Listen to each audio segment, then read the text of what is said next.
Those of you who are here, would you stand with me and turn to hymn number 320?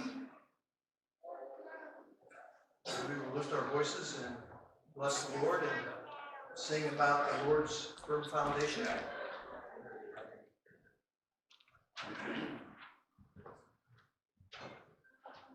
Please don't sing if you're still chewing.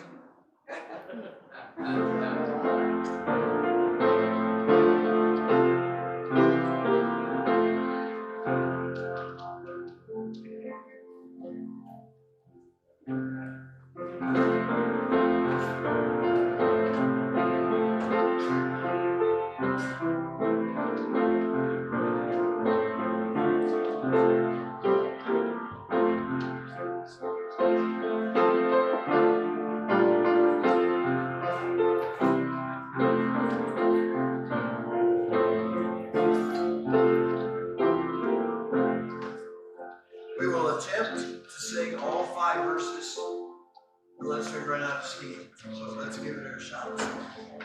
Our firm foundation, ye saints of the Lord, is laid for your faith in his excellent word. What more can he say than to you he has sent?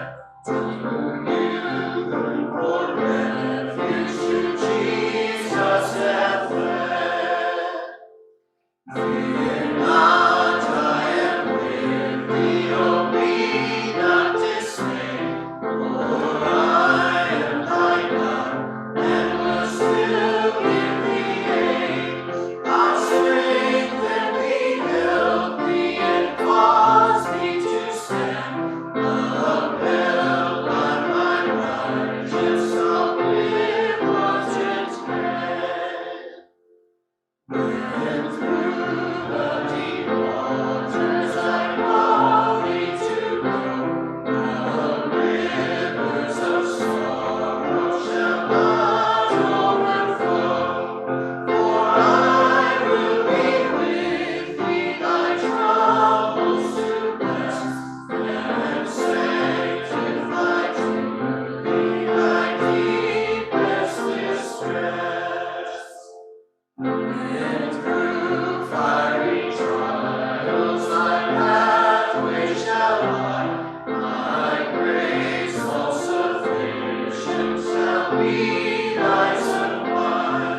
The flame shall not hurt thee, thy only desire, thy dross to consume, and thy gold to refine.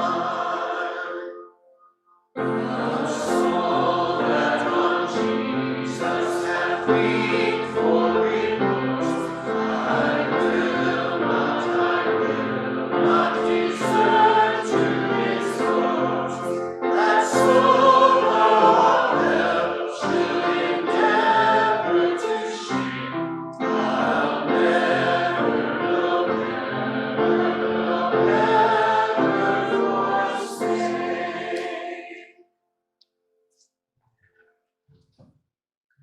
Let's read scripture together today.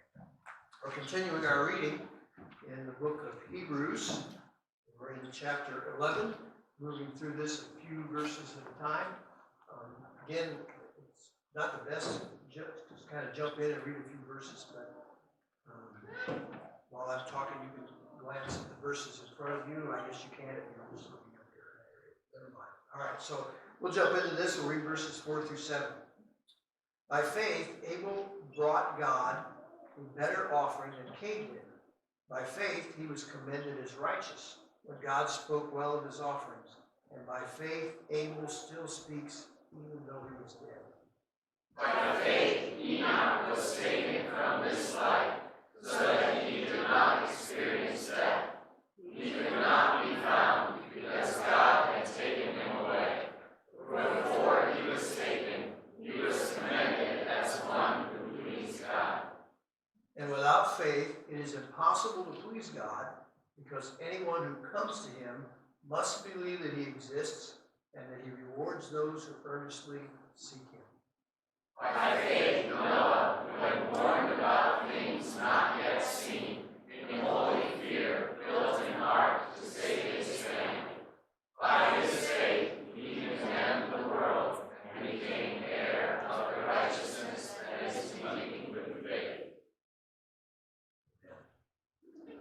And everyone said, Amen. let's pray together this morning.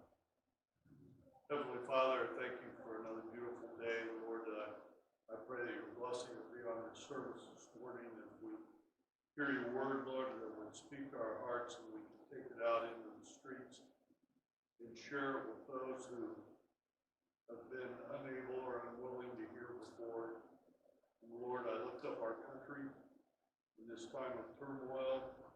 Lord, I pray your protection about those that are trying to keep us safe, oftentimes, Lord, without support of those who claim to be superior. Lord, I pray safety around all the first responders and those that are dealing with the unrest and turmoil in this country. Lord, I ask these things today in Jesus' holy name. Amen. Thank you. You can have a seat. Morning, everybody. I guess I'll just start. So, why is it called communion? Why do we call it that? Communion is having a common partnership or fellowship, according to the dictionary. We are, the whole reason we're here is because of what Jesus did for us. And we want to encourage each other as a church body. We have fellowship together every day. But this is a special type of communion. This is specifically to remember what Jesus did. I'm going to read a passage in 1 Corinthians chapter 11. For I received from the Lord that which I also delivered to you, that the Lord, in the night in which he was betrayed, took bread, and when he had given thanks, he broke it and said, "This is my body, which is for you. Do this in remembrance of me."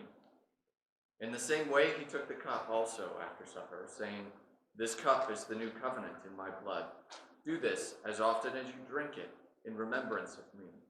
For as often as you eat this bread and drink this cup, you proclaim the Lord's death until he comes.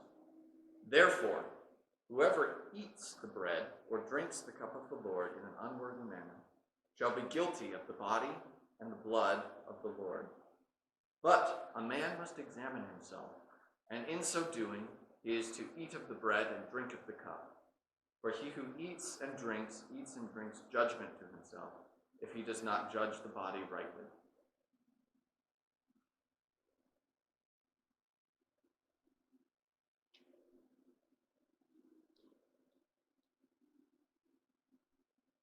So we're reminded of what Christ did for us. We reaffirm as Christians why we are the way we are. The church is called to be different from the world. And Jesus wanted us to follow him, and that means pick up his cross and follow him.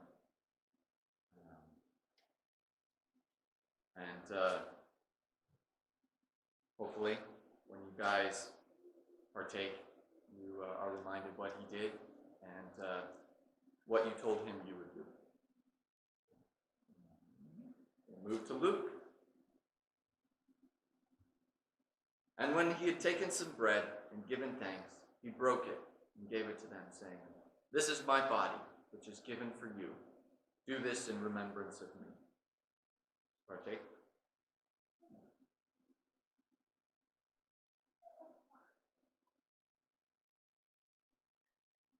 And in the same way, he took the cup after they had eaten, saying, "This cup, which is poured out for you, is the new covenant in my blood."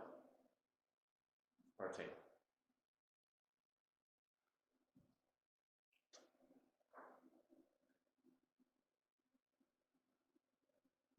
One other little thing that came up about Luke when I was doing a bit of research for this.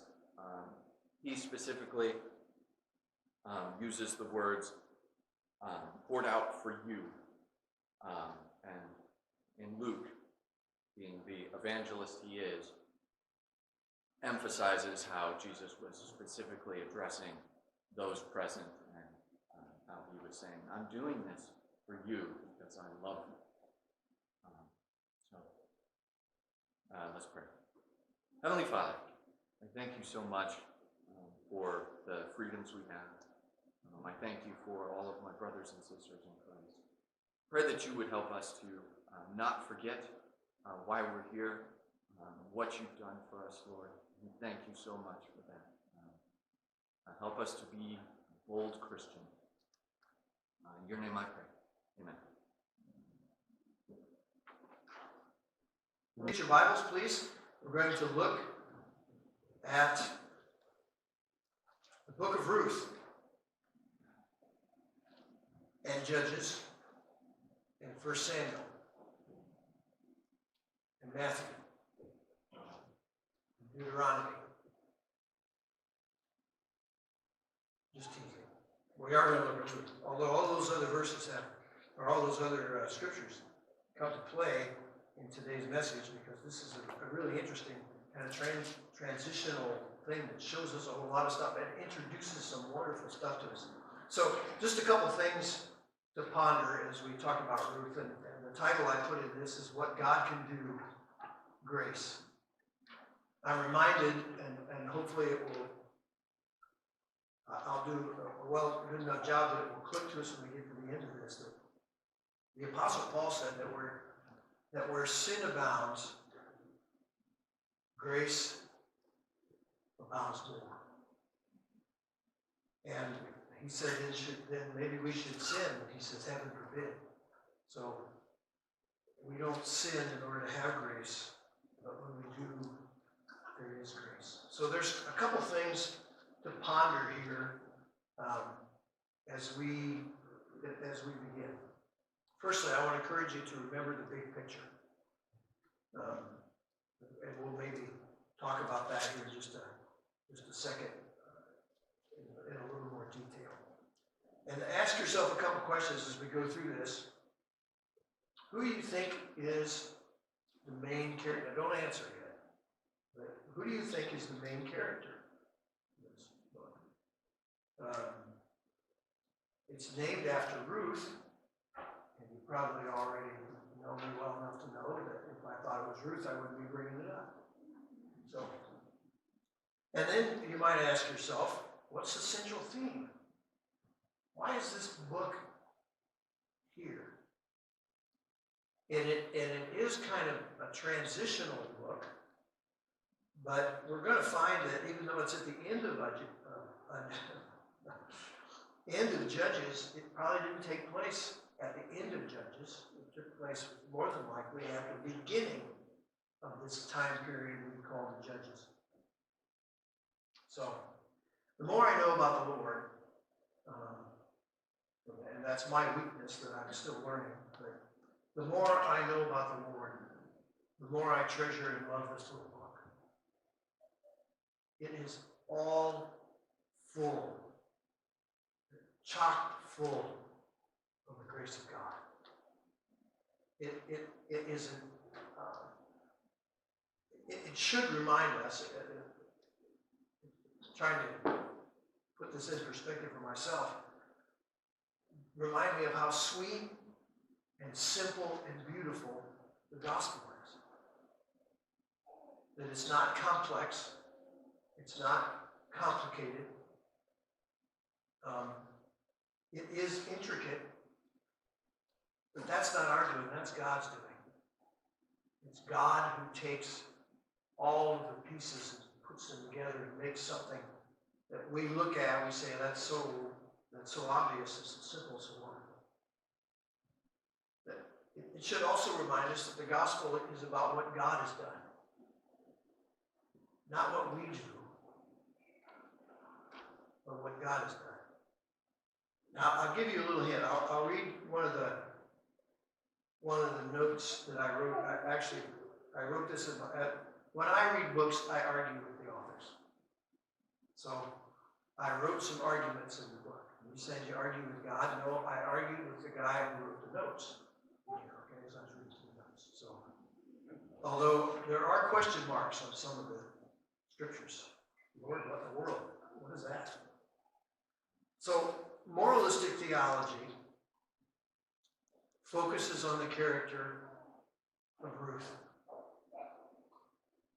And we use the book to tell everyone that they should exemplify the character of Ruth. And frankly, we should exemplify the character of Ruth. But that's not the big picture. A God-centered theology or big picture theology moves the focus from Ruth to Naomi. Because Naomi is the one who starts out Naomi, which means what? Sweet, pleasant. And she turns from Naomi to Mara, which means bitter. And then she proceeds on, and the book tells us this. It's all right here in the book. She proceeds on and becomes Naomi again. And in all of that, she has little or nothing to do with it. It's all God's working. It is the fulfillment. I like the way that in this particular part of this, I like how they put it. Let's see, where was that here? He puts it from emptiness to fullness. That's how they wrote it. So from sweet to bitter to sweet, from emptiness to fullness. So with all that in mind, let's look at the book specifically. The authorship is unknown. It's that famous anonymous guy again. We don't really know who it is. The Hebrews believe that Samuel wrote it. And at one point, some of the Hebrews actually put Judges and Samuel together into one book. Now again, we're gonna find out that this took place. It says it right here in the very first verse, when the judges ruled. So this took place during the time of Judges, and some people believe that Samuel wrote it. Now, when we get to the end of 1 Samuel, and I told you we were going to cover all this stuff today, we'll look at 1 Samuel in more depth next year, next week, Lord willing, maybe it'll be next year.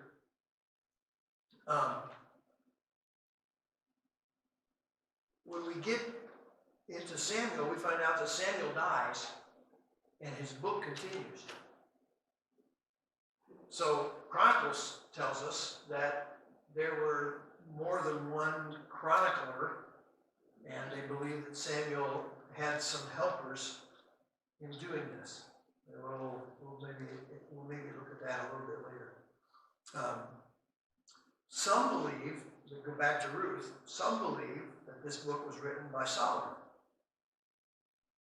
And one of the reasons they believe that is because when we get to the end of the book, not to share the surprise ending, we see David introduced.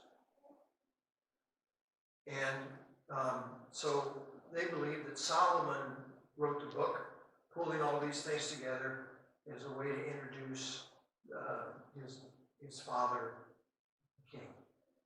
So we know that it couldn't have been written before David, because it's never described as a prophetic book. It's an historical narrative. So it couldn't have been written before David was born, have to be written afterwards. I don't know. Samuel was alive when David was alive, otherwise he couldn't have anointed him.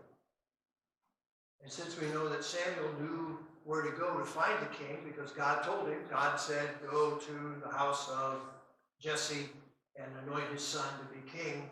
And I think we can assume that if Samuel knew who Jesse was, he probably also knew who Jesse's daddy was. And if he spent enough time with him, he found out who Jesse's daddy's daddy was. And on backward, that would have been not impossible for him to find out. So who wrote the book? I don't know. When was the time period? The time period was the beginning of the Judges, and we'll see that as we get to the end of the book. Now this is a narrative about a woman and her sad and difficult life, and how God brings blessing to her, and uses her and And that little intricate story that's there uses her to bring blessing not only to her, but to all men. Now, I remind you that in this time period, there was no king. This was pre-king. And we mentioned last week that if people had just obeyed the Lord, they wouldn't have needed a king. But because they didn't obey the Lord and there was no king, then there was anarchy over the land. You'll notice if you read this, at least twice it's mentioned that when Ruth went out to glean, she needed to be careful when she went, and that certain people would protect her. And actually, the term molest or bother, and so it is used in Scripture depending upon your translation. So there was crime, and it was an unsafe place for her to be out there just alone, and so she was counseled to be with people that she could trust. Now, another thing I want to draw your attention to, twice the author uses the women of Bethlehem.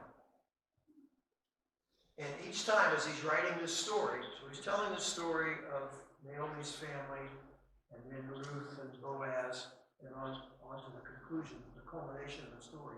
Twice he uses these women of Bethlehem, but we don't have any idea who they are. It's almost like they're like a chorus, So if you were doing this as a musical, you'd have this chorus back here, and when Naomi got back to Bethlehem, the women would all say, "Hi, Naomi," and she would say, "Don't call me Naomi, call me bitter." Okay? And then later those women come in again, and each time they tell a little information. They give Naomi an opportunity to talk, or they tell us some information that we'll look at that a little bit later also. So, the woman of Bethlehem. So we already mentioned this. Naomi means sweet, and in chapter 1, verse 20, she says, "Call me bitter." So let's look at the beginning of this. Verse 1, chapter 1. In the days when the judges ruled, there was a famine in the land, and a man of Bethlehem in Judah went to sojourn in the country of Moab, he and his wife and his 2 sons. The name of the man was Elimelech, and the name of his wife Naomi, and the name of his 2 sons were Mahlon and Chilion. They were Ephrathites from Bethlehem in Judah. They went into the country of Moab and remained there. But Elimelech, the husband of Naomi, died, and she was left with her 2 sons. These took Moabite wives. The name of the one was Orpah, and the name of the other was Ruth. And they lived there about 10 years, and both Mahlon and Chilion died, so that the woman was left without her 2 sons and her husband. So here we have the setting of the story. When? Well, when the judges ruled. Why did they leave? Because of the famine. Where did they go? They went from Bethlehem to Moab. Now, remember King Eglon? Let me remember King Eglon. What was notable about King Eglon?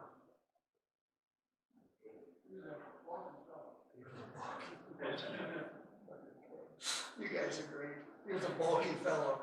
All right. So, and he was also a dead fellow. All right. He was king of Moab, and when we read, he was one of the first oppressors. Now, when we get to the end of this, we're going to find out that this took place at the very beginning of the time of Judges, and we'll point out why that happened. So, now they moved to Moab, and because of the famine, and the 2 sons take wives from Moab.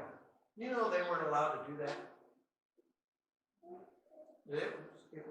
They were supposed to take wives from their own tribe. And had this been in the lives of the patriarch, Elimelech would have said, "No, you can't marry these ladies. You got to go back to your tribe and find ladies there, and when you find them, you bring them back over here." I'm sure there'll be some who want to come because there's no food over there and there's food here.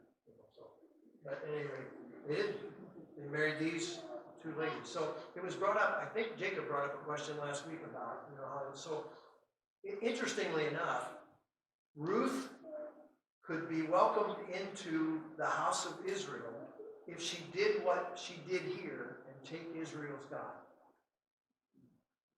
But as I'm understanding it, they were not allowed to marry her in the state that she was in without doing that first. So, interesting sort of thing, you know, if you ponder all this in your head, it actually all kind of, when I read this book, I picture someone going into the kitchen and putting a bowl under the mixer and throwing in everything they can find within reach. You know, syrup, flour, butter, 3-in-1 oil, whatever's, you know, there in the kitchen. Throw it on there. Turn it on the mixer. Shoving the bowl in the oven. And out comes a beautiful cake. Now, we can't do that. But God can.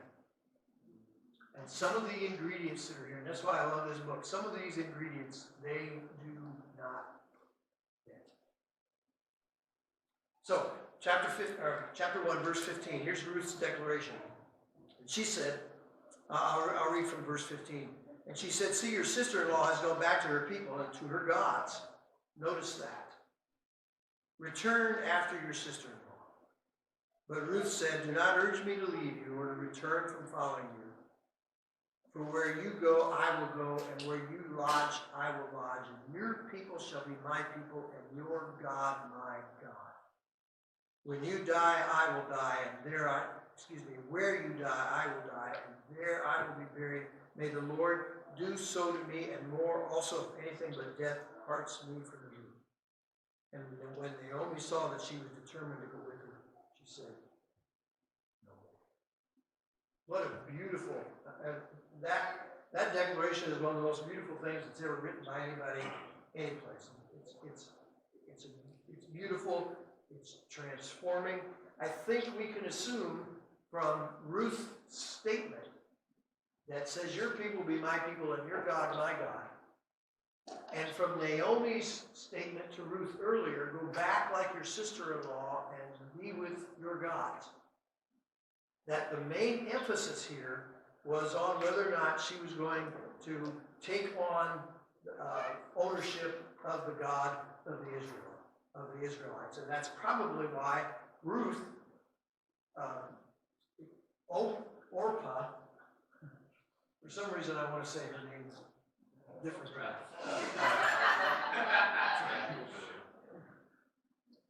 Straight up. That's probably why Orpah went back. Because what Ruth shows here is a willingness to forsake her former identity. I'm going to leave my land. I'm going to leave my people. I'm going to leave my God. I'm going to go to your land, take your people, and take your God. We, in Christianity today, mention too little that that's a main component of the gospel message. That when the Lord shows to us his love, his request of us is death. That we leave our land, our people, our ways, our God, which most of the time is ourself. And we go to a new land with a new people, a new God. We celebrated the new people up here when we took communion together. This is what believers do. Now, we got three main characters in this book. Naomi, Ruth, the lady from Moab, or the Moabitess, and Boaz. And Boaz was a worthy man. Let's look at chapter 2, verse 1. It says, now they're back in Bethlehem. It says, Naomi had a relative of her husband's, a worthy man of the clan of Elimelech, that was her husband, whose name was Boaz. So we get introduced to Boaz. Boaz, we're going to find out later in the book, was the son of Rahab. You want to read this to you? Did you catch this as we got there? Let's see. It says in verse 20, Aminadab fathered Nahshon. Nahshon fathered Salmon. Salmon fathered Boaz. And Boaz fathered Obed. And when we read in Matthew, let me just go there and read it. It's just a couple of verses. I'll read to you some of this genealogy so we can put all of this in place. I thought I wrote it here in my notes, but I'm not seeing it right now. It's right at the very beginning. The book of genealogy of Jesus Christ, the son of David, the son of Abraham. Abraham was the father of Isaac, and Isaac the father of Jacob, Jacob the father of Judah, and his brothers, Judah the father of Perez. Listen to this. This comes into this too. The father of Perez by Zerah. Perez and Zerah by Tamar. And Perez the father of Hezron, and Hezron the father of Ram, and Ram the father of Aminadab, and Aminadab the father of Nahshon, and Nahshon the father of Salmon. Sound familiar? We just read this, didn't we? And Salmon the father of Boaz by Rahab. You say, well, how do we know this is at the beginning of the book of Judges? Because Rahab was the woman who came into the Israelites as they conquered Jericho. And so it had to be somewhere near there. She found a husband, which in the genealogy of Jesus Christ, I'm going to give away my conclusion here, in the genealogy of Jesus Christ, from those clans, she found a husband, and they had a child, and his name was Boaz, and he grew up. And he had a son whose name was Obed. That's what it says here in Matthew. And Boaz, the father of Obed, by Ruth, it very specifically in the book of Matthew mentions both these women. And it also mentions Tamar.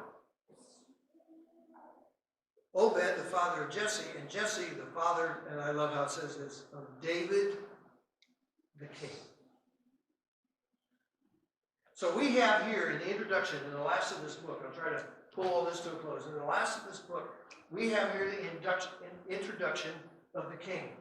And the king who would bring in a kingdom that will eventually never end, because someone else will sit on that throne, and his kingdom will be forever and ever and ever. Now look with me, chapter 4, verse 11, and we'll read a little bit more about this. It says, and then all the people were at the gate, and the elders said, we are witnesses. So Boaz has gone and redeemed Ruth. And the way he's redeemed Ruth was bought a piece of property that belonged to Elimelech. And he's redeemed Ruth, and they're in front of all the people, and they exchanged, a shoe. And, I have no idea. But anyway, that's what they do. It says, all the people at the gates, we are witnesses. May the Lord, listen to this, may the Lord make the woman who is coming into your house like Rachel and Leah, who together built up the house of Israel. So they had a bunch of kids. May you act worthily in Ephratah and be renowned in Bethlehem. And may your house be like the house of Perez, whom Tamar bore to Judah, because of the offspring that the Lord will give you by this young woman. And then we go on and we read the rest of this, which, let me read it. Verse 13, so Boaz took Ruth, and she became his wife, and he went into her, and the Lord gave her conception, and she bore a son. Then the women said to Naomi, blessed be the Lord, who has not left you this day without a redeemer, and may his name be renowned in Israel. He shall be to you a restorer of life and nourisher of your old age, for your daughter-in-law who loves you, who is more to you than 7 sons, has given birth to him. And Naomi took the child and laid him on her lap and became his nurse, and the women of the neighborhood gave him a name, saying, a son has been born to Naomi. They named him Obed. So the neighborhood women named him. How's that for a weird thing? And as far as we know, that they might have named him Fred. They named him Obed, and he was the father of Jesse. Jesse, the father of, I get goosebumps reading this stuff, because it shows how wonderful and great God is. Look at the people who were mentioned here. Perez is mentioned. Perez was the son of Tamar. Tamar was the daughter-in-law of Judah. Remember this terrible story? And Judah's sons died, and he wouldn't give his youngest son to her so that she could have an inheritance. And so she tricked him to going into her, and they had a child. And it looks like they had more than one. He married her. And when confronted, he says, Tamar's been out here and been acting like a prostitute. And he said, we don't look at things that way today. We have a different set of standards. But God was at work in all of that. And then we read not only was Tamar a part of this process, but Rahab was a part of this process. And Ruth the Moabitess was part of this process. And all of this came about so that there could be a Redeemer. And through this we see Jesse, who brings about David and the kings.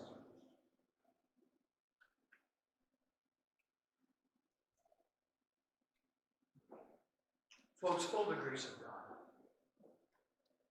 And in our unfaithfulness and our frailty, his purpose proceeds. He blesses the bitter in their bitterness.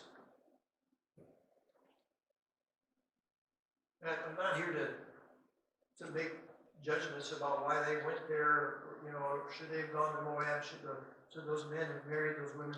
That's not the point. The point is that God is bigger than all of that stuff.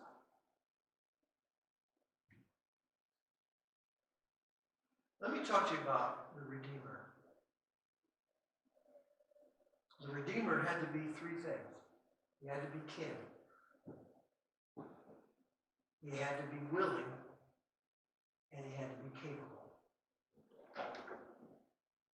So when this whole process, and you read this, that wasn't just what she talked about, well, he's a kin, and maybe he can redeem you, and so on and so forth. That was all part of the law that God put into place to take care of things like this. So he had to be family. And we read that there was someone who was a closer relative who actually had first rights to redeem Ruth if he wanted, and he said, "No, I won't do it because I don't want to add anything into my inheritance that will diminish what my family's going to get." So he was kin, he was willing, whereas the other man wasn't, and he was capable. In order to do it, he had to buy the field from the fellow who had the first right. How many are following me here so far? How many aren't following me?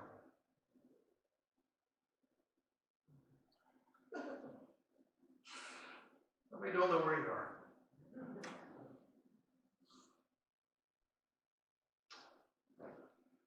Let me talk to you about a Redeemer who was akin to everyone because he was very man. And he was also very God. Let me tell you about a Redeemer who was willing, who actually said, "This is my purpose for coming to earth, to be the sacrifice." And let me tell you about a man who was a Redeemer who was capable because he had no sin. He could pay the price for all sin, for all time. And death could not hold him. He became the perfect sacrifice and the perfect sacrifice. All of this is a portrait. That whole process is a portrait of the one who would be our Redeemer. Oh, the grace of God. And in our unfaithfulness, his purpose proceeds. He blesses the bitter. He raised her up and gave her what she needed. And in the process of doing all of that, he blessed all of us. We're introduced to David the king, who later on will introduce us to Jesus, the King of Kings. And when we do our best, we can't make it and we fail. We're so greatly and utterly lacking. We cannot do it. And like the cake that we mentioned earlier, that just cannot be made because it's not possible to take all of this mess that we contribute and have something good that comes out of it, but God can do that. It's all about the goodness of God.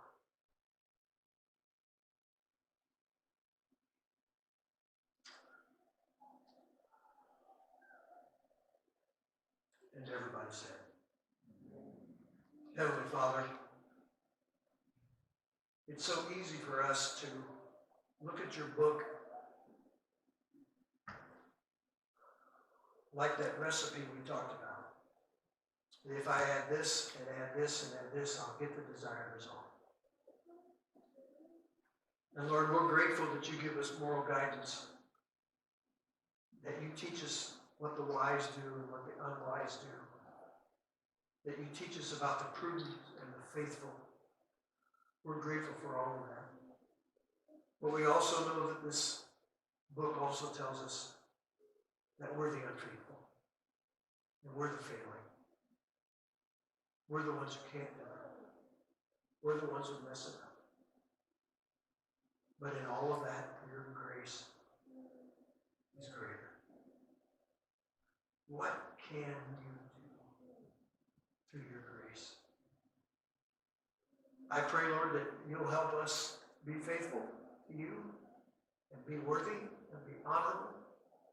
Be faithful to one another like Ruth was. Be a worthy man like Boaz was. But I pray, Lord, in a greater sense that we'll be aware that all of our righteousness is filthy. And that all of our allegiance goes to you. You can do what we can never. Have your way with us, I pray. In Jesus' name.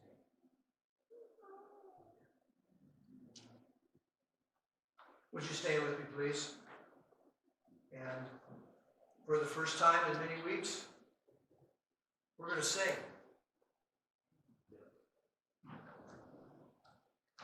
We're going to sing the courses that we're used to singing.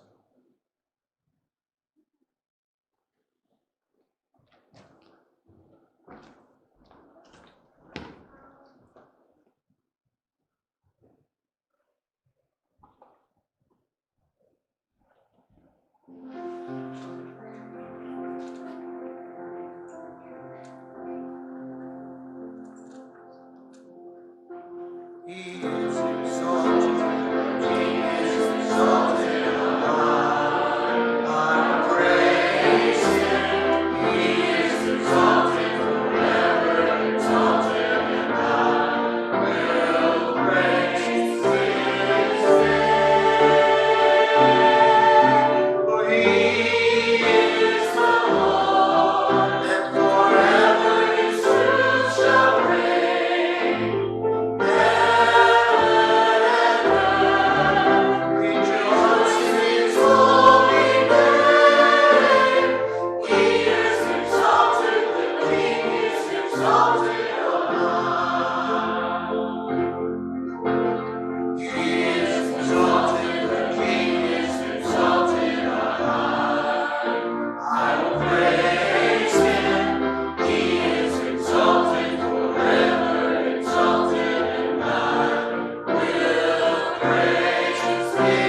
seat.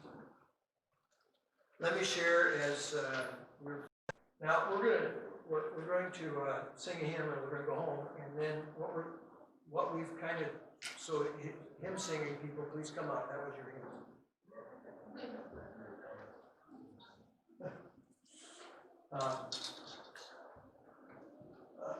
A few weeks ago, we started kind of moving the greeting time to the end.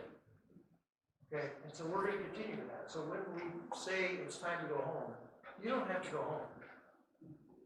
At least not right away. We should eventually. Okay, but at least not right away. We get with folks, shake their hands, find out how they're doing.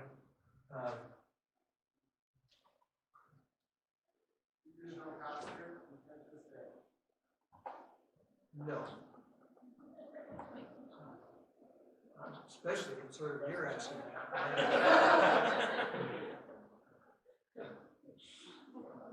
What are we doing? All right, we're singing the hymn. What hymn are we singing? We're singing hymn number 298.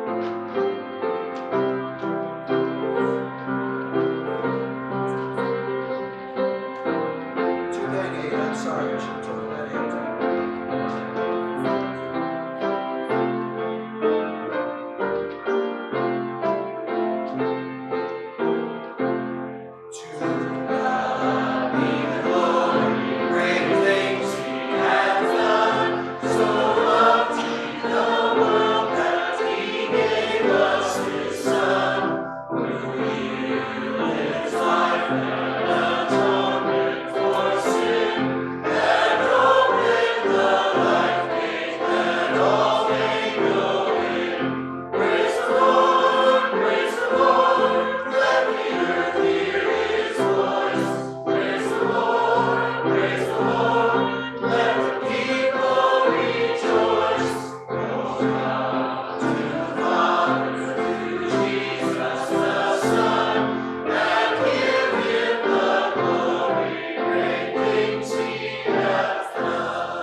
As we leave today,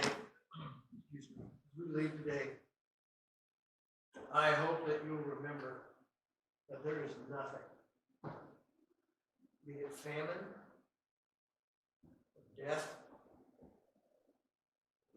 that can separate you from the love of God.